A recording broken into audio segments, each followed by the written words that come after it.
What is up, guys? Welcome on back to TK's Garage. And Secretary of the Department of Transportation, Sean Duffy, did an interview talking about everything from government shutdown to and including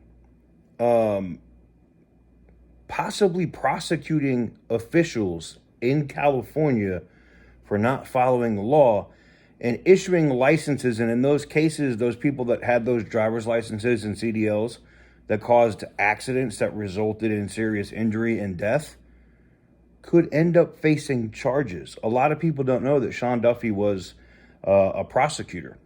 But without further ado, I want to get into the full interview clip, and then we'll come back and discuss. Job that's already stressful, this shutdown has put way more stress on our controllers. We're tracking sick calls, sick leave, and have we had a slight tick up in sick calls? Yes. And then you'll see delays that come from that. Transportation Secretary Sean Duffy issuing that warning just hours before Hollywood Burbank Airport was forced to operate without any air traffic controllers for hours yesterday, causing dozens of delays. So across the country, more than 13,000 air traffic controllers are working without pay. So Secretary of Transportation and NASA, Sean Duffy joins us now. Mr. Secretary, I mean, this is one of these jobs that I know you knew was going to be tough, but between the modernization of the equipment and then here we are shut down 5 days in, and it seems air traffic controllers are already too stressed to come to work? So, well, they work 6 days a week, right? So we don't have enough controllers, so they have to work overtime. And they're family people. Right? This is their living. They're concerned now if they don't get their paychecks. How do I pay my mortgage? How do I pay my car payment? What do I do to put food on the kids' table? So the controllers yesterday were saying, we actually have to think about working 6 days a week. And then do I go out and take an Uber job and try to make extra money to put the food on the table? All because Chuck Schumer is trying to have this political fight instead of saying, let's do a clean CR. Let's open the government up. Let's have a conversation about what Democrats want to talk about, but do that over the course of the next several months. Don't shut it down and affect our airspace, our controllers. Again, it's a huge problem. And again, Burbank, 0 controllers came to work. I don't support that. They should come to work. They're supposed to come to work. But they didn't even miss a paycheck yet. So why aren't they coming to work? I mean, it's only been 6 days. So, well, the paycheck, the pay cycle ended yesterday, right? Their paychecks come next week, and they see what's on the horizon, Brian. They're like, listen, do I see a resolution to the shutdown? I don't see it. So guess what? I'm concerned about my own life, my own family. And what we do is say, again, I want people when they travel to get to where they're going. So if we don't have controllers, we're going to make sure the airspace is safe. So what we do is we'll slow traffic, we'll shut down traffic. And that's what you saw in Burbank. We saw, significant delays because controllers weren't there. What's the shortage? What's the shortage of air traffic controllers? About 2,000 right now. We're 2,000 short. So what we did is supercharge, get more controllers into the academy. And then when they get out of the academy, it takes them anywhere from a year to 2.5 years to get certified on the system. Well, there's a whole support staff that helps make that happen, Lawrence. And it's in Oklahoma City. But also when they get to their assigned tower, there's a support staff that helps train them up. And this is affecting their ability for new controllers to get trained. So it has a rippling effect at a time when we're trying to get more controllers in. This shutdown is making it more challenging. How much do they get paid? Because this could be a plea. If you need a job, go to the academy. We need you. These are actually pretty good jobs. Anywhere from 180 at the top end with overtime. Wow.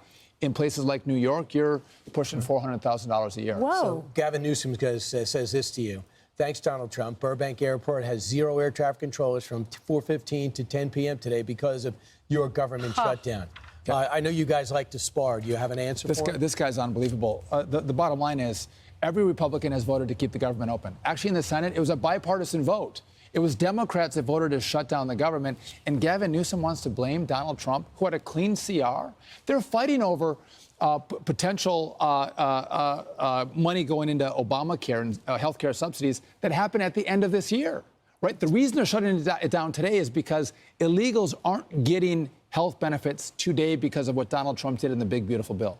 So, again, they're saying we care about what's going to happen at the end of the year, but they're shutting it down right now because they want illegals to get health care. So another story we want to get you to react to is nearly half of drivers killed in crashes had THC in their blood, according to a new study. Now, it used to be pretty libertarian. Just go out there, just be safe, do it in the privacy of your home. But this study is concerning. 42% tested positive for THC.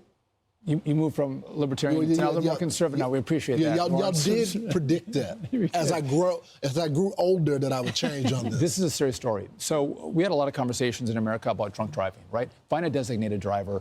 Don't drive drunk. Well, there's been this whole movement to liberalize the laws around marijuana and kind of celebrate marijuana. Marijuana is way better for you than alcohol. It's organic, and the problem is you drive with these drugs in your system, and your response time is way slower. You're endangering yourself, everyone in your car, and everyone on the road. And we have to do a way better job of talking about the risks of driving with THC in your system, tetrahydrocannabinols.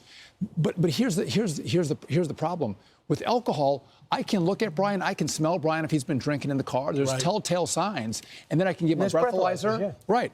And then I can take a blood test later. It's hard with marijuana. We don't have the systems in place to tell if you were smoking marijuana before you got in the car. So the systems aren't there at a time when culture is pushing and celebrating the use of marijuana. We're not talking about the risks. We lose 42,000 people on the roads every year. But way too many. So do you think that we should legalize it? That's where the president's thinking about changing its ranking, its schedule. I think it would be a huge mistake. Listen, I understand. He's getting a lot of pressure to do it. I understand he's getting pressure. Listen, I've got 9 kids. I see what these drugs do. I'm not a supporter of legalizing it. And again, I was a prosecutor. We didn't send people to prison for a quarter-ounce bag or an eighth-ounce bag of marijuana. They got a city citation. They're not going to prison for this. But to legalize it and to say it's okay for our kids and our young people to smoke it, and it's good for them, and they get behind cars, it's dangerous, and listen, it's taking lives. And it's addictive. Something else that's really addictive. And by the way, it's not the 1960s marijuana. Right. This is way more dangerous stuff. Yeah. And then they're lacing it with other materials that are incredibly dangerous. We talked a lot about that accident in Florida, talking about dangerous drivers. The guy who did a U-turn in the middle of, I think, I-95. And killed a bunch of people in the minivan.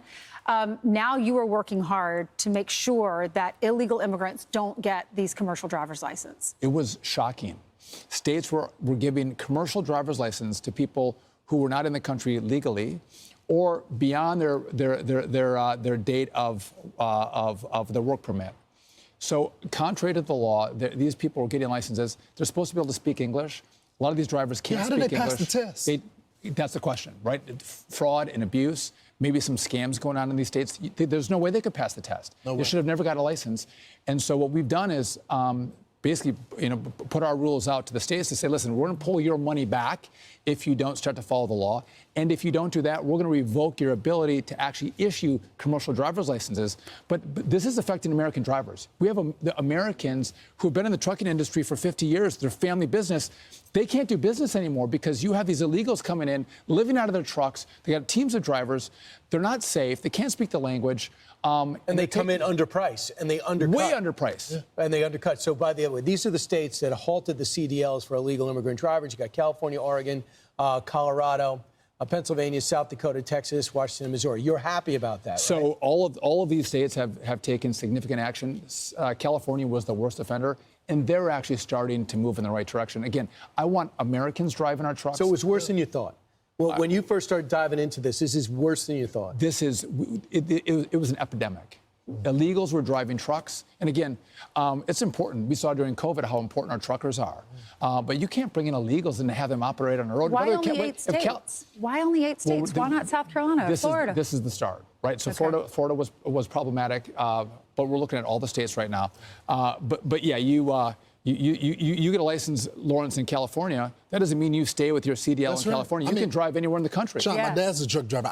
He's been telling me about this for years. But shouldn't the punishment be more severe? If you're putting someone on the road and you know they didn't pass that test, and your son, someone dies, you're a former prosecutor. They should be held criminally liable for that. But we're going to prosecute Gavin Newsom for not following the law. Of course. Of course. If people die. Listen, I hear you. But what we have to do is make sure the states comply with our laws at the federal government when you issue these. But these people were driving school buses. You can't speak the language. You probably didn't pass the skills test, and you're not here legally, and you're driving our kids to school. That's the insanity in some of these liberal states. But I was surprised. You got Texas, you had the Dakotas. Conservative states were doing this as well, but they've all said, we're not going to issue these licenses anymore. We're done. I just got to end where we started. There were delays in Denver, New York, Los Angeles, obviously in Newark, and in Hollywood, as you know, in Burbank. Is this going to get worse? Just listen. I hope not. I want our controllers to go to work. That's their job. They're important jobs. Eventually, they're going to get. So as you can see there, air traffic control is going to be a mess right now with the government shutdown. People aren't going to come to work. They're going to go do side gigs or do other stuff to be able to pay their bills, unfortunately. And when it comes to, you heard what he said about California. Remember, California was like, we're not going to comply. We're not going to do this. You can't make us. And Sean Duffy said, oh, yeah? Okay. Well, find out. And they did. And now they are complying. But to hear that part in the interview where they're talking about holding them criminally liable, and Duffy goes, oh, you mean like prosecute the governor? Prosecute Gavin Newsom? Oh, boy.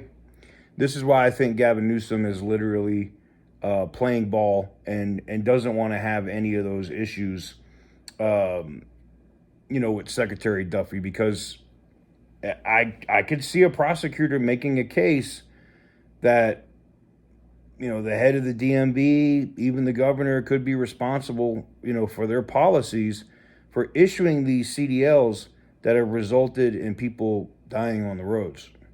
So I found that interesting as a little update, and the fact that California is now coming around, as you heard the secretary say there, coming around to doing the right thing and, not issuing these licenses, one, and two, going back and suspending ones that they think are suspicious, or contacting those people and having them come in.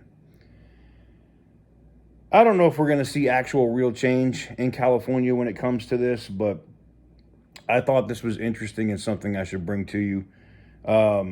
There's going to be some other major changes coming as the president announces some new stuff here tomorrow when it comes to California. So, we'll cover that when it gets announced. But let me know what you guys think in the comment section down below.